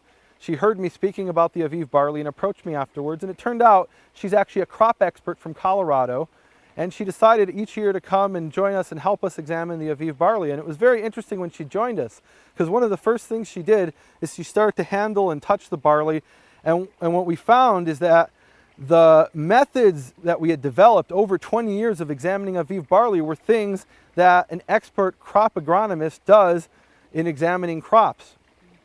What we had figured out through trial and error was what the experts had been doing based on their training. And what she actually did was confirmed a lot of the things that we had discovered over the years. And now today we can say with great confidence that we've really restored and recovered this ancient agricultural term Aviv. Now the truth is the word was never really lost, but the precise exact meaning was something that we had to go out and actually look at the crops and see them and feel them and touch them and parch them in fire in order to see what exactly it meant. And here's an example. Here is a grain of barley, which is green ears, and you can see it's a plump, full grain, but when you parch it in fire, it completely withers away and dries up. Here's another grain which looks almost identical to the first one. When you handle it though, you feel that it's a little bit different, it's much more firm, and when you parch this one in fire, it stays intact, and it's something that you can eat as Aviv parched in fire. And this is something you can only determine based on experimentation and examination year after year, and really week after week, examining the barley as it develops in successive years and successive weeks. One of the things people say to me is, Nehemiah, you go and you look for the Aviv just at the end of the 12th month to give the barley the maximum amount of time to ripen, and then the next new moon after that, one or 2 days later, is the new moon of the Aviv. But that's very inconvenient because some people want to come over to the land of Israel for the pilgrimage of the Feast of Unleavened Bread for Passover. And if you only have a 2-week warning if the Aviv is found, that's very inconvenient. How could the Torah have given us this system which is so inconvenient? And my response to that is that the Creator actually anticipated this in the Torah. In Numbers chapter 9, it talks about how the Passover sacrifice must be brought by every Israelite. This is the only sacrifice that the Israelites were actually allowed to bring in the second month. And it says there, if you're far away, if you're traveling on the road, that's a valid excuse not to bring it in the first month. You could then bring it in the second month, because the Creator knew that there would be many people who wouldn't be able to get to Jerusalem with only a 2-week notice, which is something that happens quite often. So this is something that was actually anticipated in Scripture. People sometimes ask me, is there any evidence for a 13th month in Scripture? The reason I say that is that if the barley is not Aviv at the end of the 12th month, then you need to wait a 13th month, and only after the 13th month is then the month of the Aviv. So what I'm often asked is, where is the evidence in Scripture for a 13th month? And my first response is that Scripture doesn't say anywhere that there are 12 months. In fact, it's not that we're adding a month, it's that we're simply waiting from one month of the Aviv to the next month of the Aviv. And really what that is it's from one barley harvest to the next barley harvest. And that's actually a solar cycle, because the barley ripens in the land of Israel once every solar cycle. There's actually a reference to this in Scripture when it describes Solomon's tax officers. King Solomon had a very interesting tax system, which is described in 1 Kings chapter 4. And there it talks about how the country was divided up into 12 districts, and each district would pay taxes only 1 month out of the year. That's a pretty good system if you think about it. Now, it describes the 12 officers over each of the 12 tax districts. For example, district number 1 was son of Hur over Mount Ephraim. District number 2 was the son of Dekar over Makaz and Shalabim, etc. And finally, it describes the 12th tax officer. And then in 1 Kings chapter 4, verse 19, after describing these 12 tax officers, it says in the original Hebrew, and there was one officer over the entire land. Now, it doesn't say that in the King James Version. There it says, and he was the only officer which was in the land, talking about the 12th officer, which doesn't make sense. We just said there were 12 officers. What it says in the Hebrew is there was this 13th tax officer over the entire land. And why would we need a 13th tax officer if there are only 12 months? And clearly the reason is that once every 2 or 3 years you have a 13th month, and in that 13th month it's not fair to impose taxes on one particular district. So what they would do is extract the taxes from the entire land in that leap year with the 13th month. And this is actually described in some of the ancient sources. They explain, or they ask the question when it says the one officer over the land, who is he? And it says in those ancient sources, this is for the month of intercalation. That means the 13th month, which one waits when barley is not aviv at the end of the 12th month. One of the things I hear from a lot of people is that we shouldn't begin the year based on the aviv barley, we should base it on the vernal equinox. And they actually take this from a statement by Josephus Flavius, the 1st century Jewish historian, who says as follows. He's speaking to the pagan Greeks, and he writes, in the month of Nisan, which is the later name for the first month of the biblical year, in the month of Nisan, on the 14th day of the lunar month, when the sun is in Aries, the law ordained that we should every year slay that sacrifice which was called the Passover. And many people look at this and they say, look, we have to wait until the sun is in Aries for the beginning of the biblical year, and it has nothing to do with aviv barley. Well, the first problem with this is it doesn't say that in the Torah. The Torah never mentions anywhere the Aries or the vernal equinox. In fact, Josephus doesn't even really mention the vernal equinox. He just speaks about Aries. And Aries is actually a pagan constellation in ancient astrology. And the first of Aries in ancient times actually did correspond in the 1st century to March 21st, which is the day of the vernal equinox. However, there's something called the precession of the zodiac. And if you're going to strictly follow what Josephus said, you have to do the 1st of Aries as it is today, which is no longer March 21st, the vernal equinox, is actually April 14th. So if you're following scripture, then really the Aries and the vernal equinox have nothing to do with it. If you're following Josephus, then follow what he really says and do it based on April 14th as the beginning of the biblical year. What do we actually know about how the biblical calendar functioned in ancient times in the 1st century?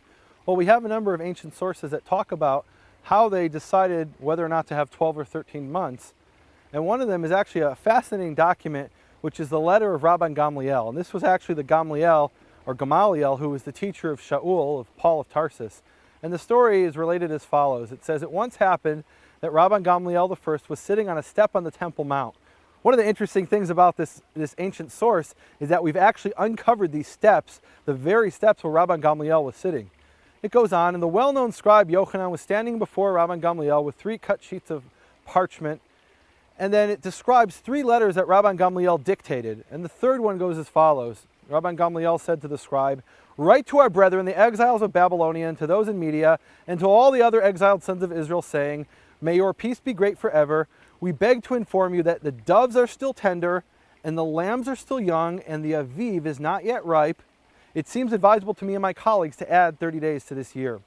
So we see in the 1st century that they actually added a 13th month based on 3 factors: the doves, the lambs, and the aviv. Now what we have to do is not just blindly follow what it says in ancient sources. We have to see if that lines up with scripture.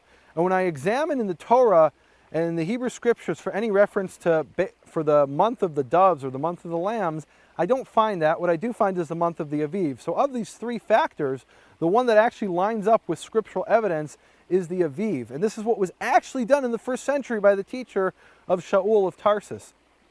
There's actually another ancient source dating back to the 1st century which states as follows.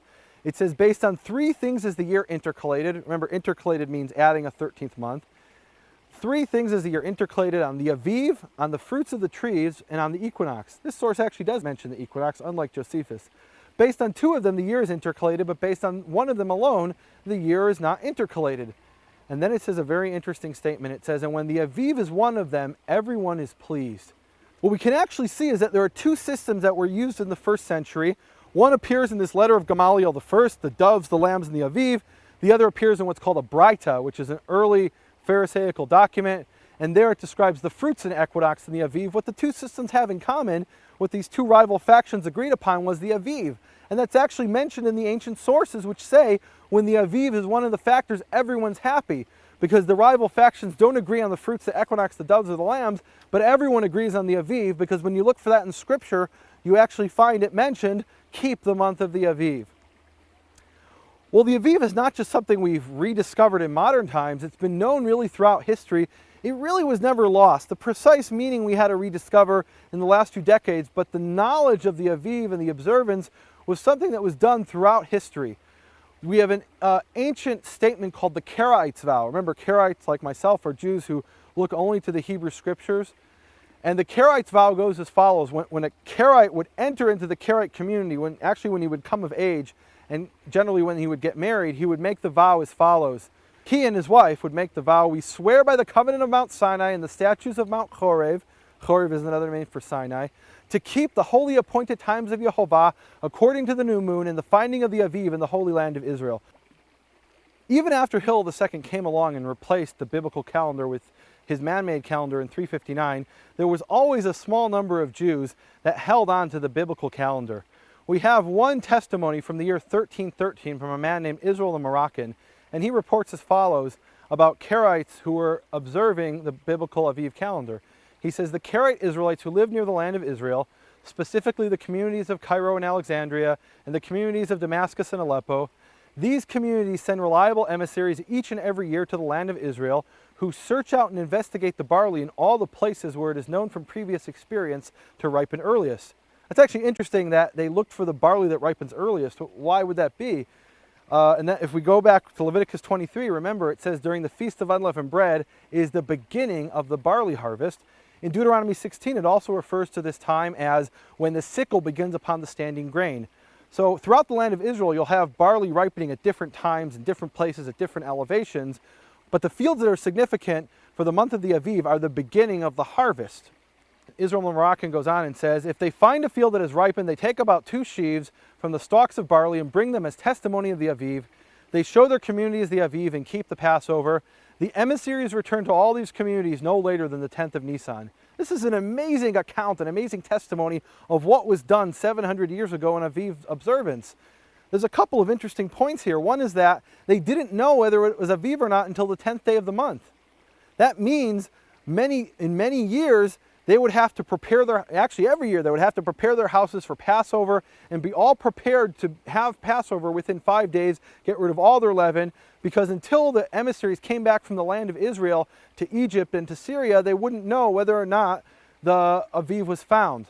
And the people were ready because there was just no other way to do it in the exile when they were scattered to these distant lands. Another interesting point here is they actually bring the Aviv back with them. They don't just sit in a court in Israel and proclaim the Aviv was found, but they actually send evidence that the Aviv was found, because no one is saying that in the era of exile with the temple destroyed that we have a supreme council that can proclaim that the Aviv was found. The question today is, what's the factual evidence?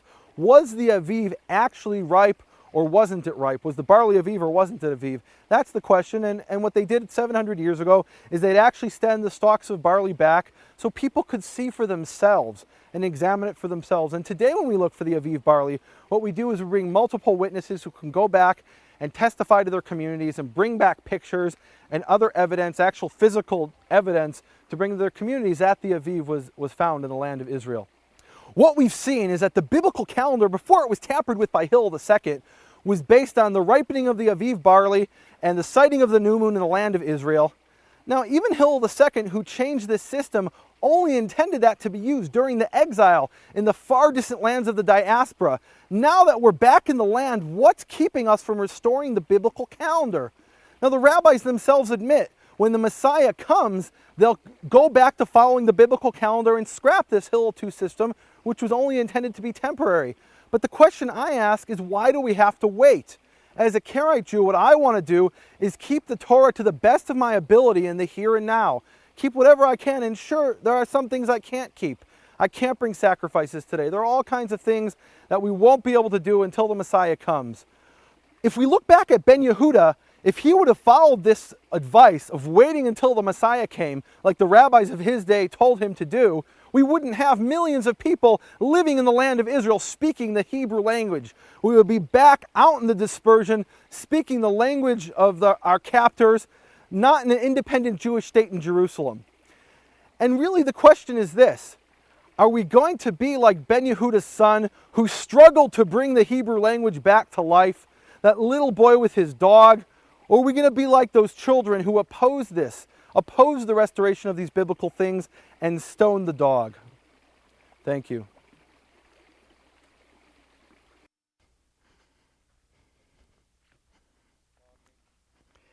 The Creator's calendar and the Feast of the Lord are detailed prophetic shadow pictures of good things to come. And if we understand these prophetic shadow pictures, then we will understand the Gospels and the book of Revelation. In order to do this, we need to inspect some of these details as they are embedded in the rehearsals that were practiced during the temple period. Now that we understand the Creator's calendar is determined by the visible sighting of the first sliver of the new moon and by the Aviv barley in the land of Israel, let's go to a particular feast to show how this is fulfilled in the book of Revelation. The feast that we're going to look at is the Feast of Trumpets, Yom Teruah, the Day of Trumpets. Yom Teruah occurs on the first day of the 7th month. This is particularly significant because it is the only feast that begins on the first day of the month.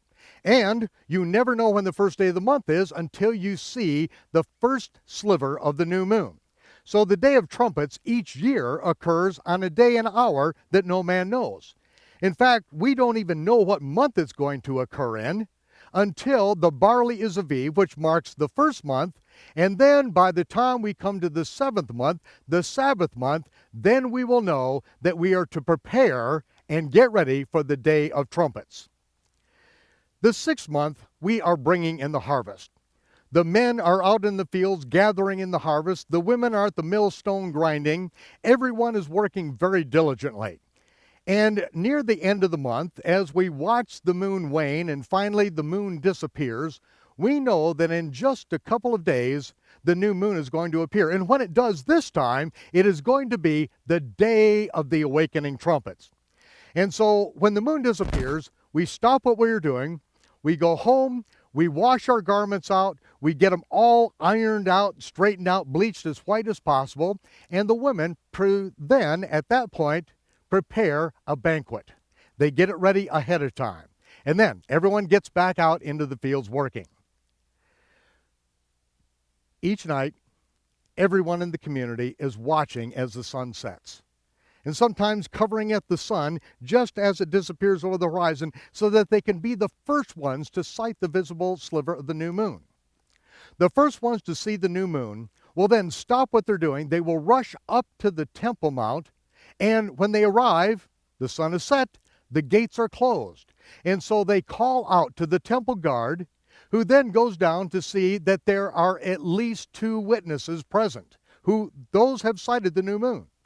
Then he goes up and gets a member of the rulers of Israel, one of the Nasi, one of the princes, and they come down and they go and interview these witnesses. Then that person goes up and alerts the high priest. The high priest is the only one who has authority over the temple gate at dark. And so the high priest stands up on the Temple Mount and calls out to the 2 witnesses, "Come up hither! Come up here!" The gates open and the 2 witnesses ascend up the Temple Mount and appear before the royal court in the Hall of Hewn Stones, where they deliver their testimony, their reckoning of the visible sighting of the first sliver of the new moon. When those 2 witnesses are confirmed, the high priest then cries out, "Sound the trumpets!" And from the place of trumpeting on the southwest corner of the temple enclave, that is where they take the silver trumpets and begin blowing to announce the Day of Trumpets. At that very moment, when that trumpet begins to blow, over across the Kidron Valley Bridge, over on the high part of the Mount of Olives, a sentry is standing with his torch prepared and puts it to a pile of wood so that the cloud goes up and the pillar of fire goes up into the sky, announcing the Rosh Chodesh of the new moon, the Rosh Chodesh of the 7th new moon. It is the Day of Trumpets. At the moment that that trumpet sounds, it is a high Sabbath. At that very moment, every work stops. At that moment the trumpet is sounded through the streets of Jerusalem, every store is closed. Every transaction stops. The men who are out in the fields bringing in the harvest immediately stop, and they leave their work behind. The Gentiles stay working, but yet Israel leaves the field, goes home, puts on their white garments after washing, and prepares for the feast that has been set aside. The women who are at the millstone grinding, half of them Gentiles, half of them Israelites. The Israelites stop what they're doing, they go home, they wash, they put on their white garments, and those women will then bring out the meal that has been prepared ahead of time. It is the feast that occurs every year on a day and hour that no man knows. If you are not prepared, if your garments are not white, if they are not washed and prepared ahead of time, when that trumpet sounds, you have missed it. It's too late. It's over. Now we will turn to the book of Revelation. The book of Revelation was written to the servants of the Messiah who need to know the things which must come to pass. The book of Revelation was not written to the innocent bystander, the pew warmer, or the casual Christian. It was written to the servants because they need to know the things that are going to transpire in the day or millennium of the Lord. Now we see that the book of Revelation is broken down into a chronological order in which when the revelation comes to Yohanan about the seventh millennium, the day or the millennium of the Lord, he is then shown the progression of events in the following format. As Yahshua strips off 7 seals, and as each one of these seals is stripped off, the events play out on the planet Earth. When the 7th seal is stripped off, then 7 angels with trumpets are introduced. And those angels begin blowing those trumpets in succession. And when they get to the 6th trumpet, then an angel is introduced who stands with 1 foot on the land, 1 foot on the sea, and a scroll rolls out in their hand. That angel then shouts out those 7 things that are written on that scroll. Now, as Yohanan begins to write down, as he has faithfully done up to this point, he begins to write down everything that the angel said in each one of these 7 things, and he said it is like a lion roaring. As he begins to write it down, a voice comes out of heaven and shouts, "Stop! Do not write this down." Why? Yohanan is doing what he was told to do. Write it down for my servants. These are things that the Messiah does not want his servants to know about. But the one thing he can say is that this angel raises up his hand to heaven and he cries out and swears by him who lives forever that when the 7th trumpet sounds, and up to this point there's only been 6, and then these 7 thunders, but he says when the 7th trumpet sounds, the mystery of God will be executed. It's over. The final victory is about here. Yahshua does not want us to know the details of those 7 thunders, because if we knew about it in advance, we probably would not willingly go through it. But he has told us time and again that his grace, his empowerment by the Spirit is able to strengthen us and to carry us through anything that he is going to put before us in this life. We are not required to live until the end. We are only required to be faithful unto the end. And whenever the end is, the end is. Now, with that encouragement that we are just about there, the 7th trumpet is about to sound, then the scene changes. We are taken to Jerusalem, and we are introduced to 2 prophets that come upon the scene about the time of the abomination of desolation spoken of by the prophet Daniel and Yahshua. Yahshua said, when you see the abomination of desolation spoken by the prophet Daniel stand in the holy place, if you're in Jerusalem, get out of there immediately. If you're on top of your house, do not drop down and get a sleeping bag. If you're out in the field, don't come back and get a jacket, because then is going to be great tribulation such as never has been from the beginning of time and never will be again. And except those days would be shortened, there will be no flesh saved. Now, these two men come on the scene at that very time, and they stand in the streets of Jerusalem and they give their testimony. These witnesses testify for 3.5 years, the very time period that we are told to be out of there. These men can take care of themselves. If anyone speaks up against them, it says that fire comes out of their mouth and they melt their enemy right in front of everyone. These men are feared. But at the end of 3.5 years, it says when their testimony is finished, they are killed, and they lay dead in the streets of Jerusalem for 3.5 days. The time of year, you know, they are bloated up like a couple of armadillos on a Texas highway. Everyone around them is having a party. They are so thankful these guys are dead and gone. But at the end of 3.5 days, it says that there is an earthquake that gets everyone's attention, and when that earthquake happens, those men stand up on their feet, and out of the portals of heaven, the voice of the high priest cries out, the voice of the high priest who has the authority over the gate, and he cries out to those two witnesses, "Come up hither, come up here." And those two witnesses ascend up before the heavenly court. And when they give their reckoning of the visible sighting of the first sliver of the new moon of Tishri 1, the high priest himself cries out, "Sound the trumpet!" And the angels sound the trumpet.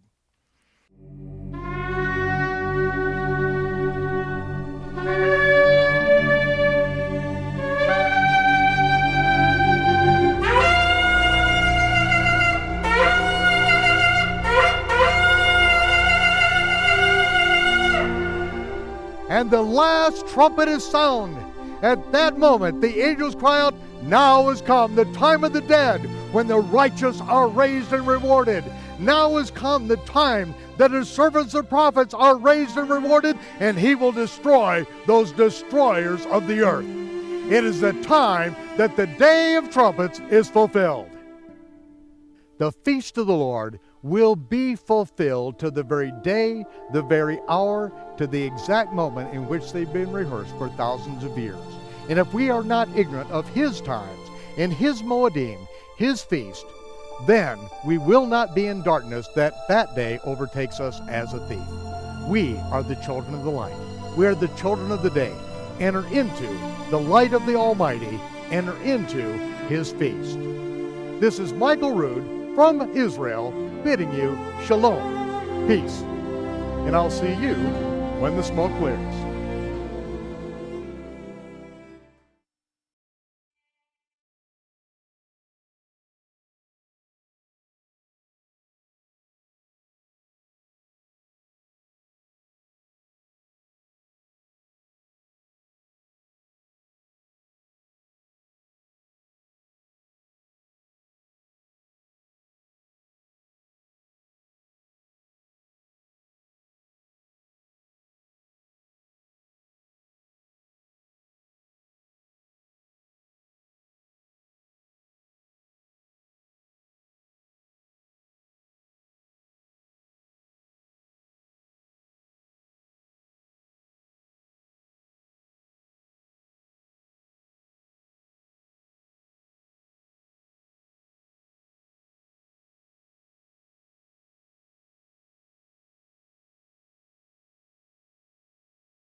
Michael Rood has traveled the globe bringing the greatest archaeological discoveries of biblical antiquity to excited audiences through his live A Rood Awakening seminars.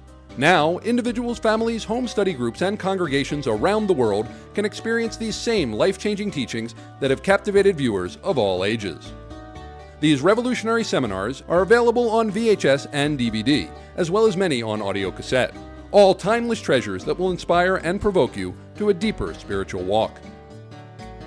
Michael's new groundbreaking A Rood Awakening television series is available on VHS and DVD. Collect the entire series as a comprehensive set of instructional tools for the entire family. And join Michael in the land of Israel as he explores the scriptures from a Jewish or Hebrew perspective. Log on to our website or call or write today for your free Rood Resources catalog and receive a complimentary Rood Review 60-minute video sampler to share with friends, family, and complete strangers. In the fall of 2002, a Rood Awakening Tours was launched and immediately distinguished itself by conducting the most exciting tour in modern-day Israel. Hosted by Michael Rood, we abandoned the canned Christian itinerary and discovered our heritage as seen through the eyes of our ancestors, Abraham, Isaac, Jacob, and Messiah Yahshua.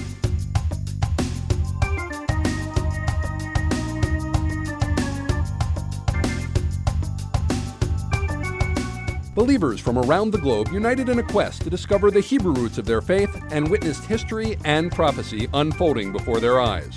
Join us as we once again explore the ancient land of Israel. Leave your Western Gentile mentality behind and come experience the living scriptures from a Jewish or Hebrew perspective. Prepare for a Rood Awakening, Tours of Israel. It's not just a tour, it's an extravaganza. Contact us for dates and information about our upcoming A Rood Awakening Tour.